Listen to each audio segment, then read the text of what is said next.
From AccuWeather.com, this is AccuWeather Daily, a brief host-read article. It's weather news in a nutshell.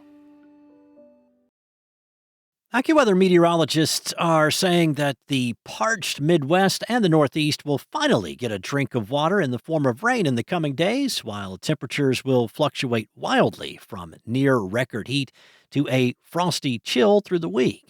AccuWeather's Brandon Buckingham said that the extended stretch of dry, summer-like conditions will soon be coming to an end as a cold front is set to sweep in conditions more typical for early October this week, along with some rain. Even though the calendar reads October, temperatures more typical of July have been roasting the plains and the Midwest since late last week.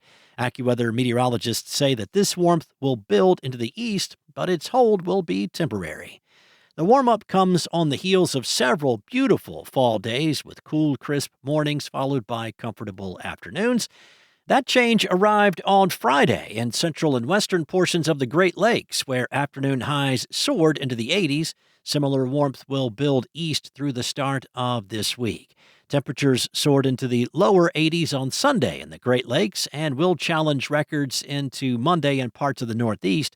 Such temperatures are 15 to as much as 25 degrees above historical averages for early October, and may mark the last time until next spring that the mercury ventures above the 80-degree mark. As a cold front sweeps through, a change to more typical autumn temperatures will arrive today in the Midwest and the Great Lakes, and into Tuesday and Wednesday in the East. High temps are expected to fall by as much as 20 degrees over the span of 2 days in cities such as Baltimore, Boston, Cleveland, and Pittsburgh, resulting in much more seasonable conditions for the middle and end of the week. Now, these temps in the 50s, 60s, and lower 70s will feel much more appropriate for leaf peepers in the region this week. Fall foliage in parts of the Midwest, upstate New York, and northern New England was already at peak this weekend. Since the middle of summer, rain has been hard to come by across large swaths of the Midwest and the East, leading to increasingly dry conditions. Fortunately, for those wanting a little bit of wet weather, Mother Nature will provide that this week as well. Before rain arrives, though, worsening drought conditions spanning from the Ohio River Valley to New England will prompt an elevated risk for some brush fires. Now, that's especially true across New England, where dry leaves are falling. The same front that will bring the cool down this week was organized in the plains, where it has brought locally heavy rain and a risk for severe weather over the weekend. For much of the Midwest, the Great Lakes, and the East, it will be more of a welcome sight than a hindrance. Later on tonight, cities like Chicago, which has not experienced measurable rain in nearly 2 weeks, will start seeing the rain fall. Weeks-long dry streaks will come to an end later on Tuesday or Wednesday for cities farther east, including Albany, New York, Erie, Pennsylvania, New York City, and Philadelphia. While the rain is not expected to be heavy enough to cause widespread flooding, there can be some instances of ponding on roadways, which could possibly slow some travel. A few thunderstorms embedded in the rain will also cause some heavy rain. Now, while the cooler weather arriving through midweek will be noteworthy, it may give way to another, more subdued warm-up by the upcoming weekend. After that, AccuWeather's team of long-range forecasting experts is watching for an even bigger drop in temperature sometime around the middle of the month. AccuWeather's Chad Merrill said there may be a more notable cooling trend around the 15th through the 19th.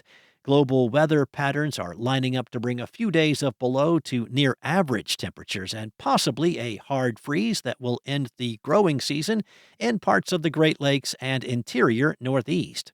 The pattern leading to this roller coaster in temperatures in the Midwest and the Northeast will unfortunately not come with much beneficial rain, but with gusty winds that can raise the fire danger. Unfortunately, winds will be rather breezy just ahead and immediately behind this month's fronts. With the ongoing drought and plenty of fuel, such as dry leaves, there will remain a risk for wildfires to develop and possibly spread. A tornado touched down in the Colorado Rockies on September 13th, carving a path through a remote mountain forest at an elevation of 11,300 feet. The rare twister, confirmed by the National Weather Service, is one of only 3 reported in Saguache County since 1995. The tornado's strength was rated EFU, which is unknown on the enhanced Fujita scale, and that's because of its remote location. Unlike most tornado surveys done in person by the National Weather Service, this tornado was confirmed with the help of satellite photos that showed the path of downed trees. The tornado tracked down the mountain for 84 hundredths of a mile and was 95 yards wide. While tornadoes are rarer in the mountains, they can occur at high elevations.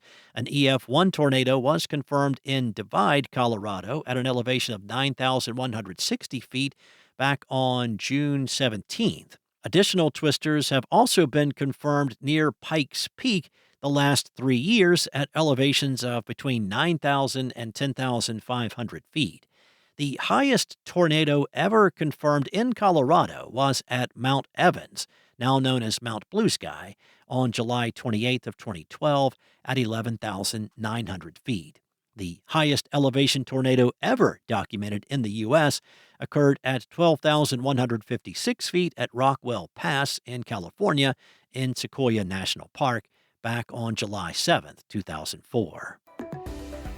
That's all for now. You can find more regional forecasts and science-based articles at AccuWeather.com. And for your local forecast at your fingertips, download the AccuWeather app. Enjoy the rest of your day. Be safe. I'll be back tomorrow with more from AccuWeather.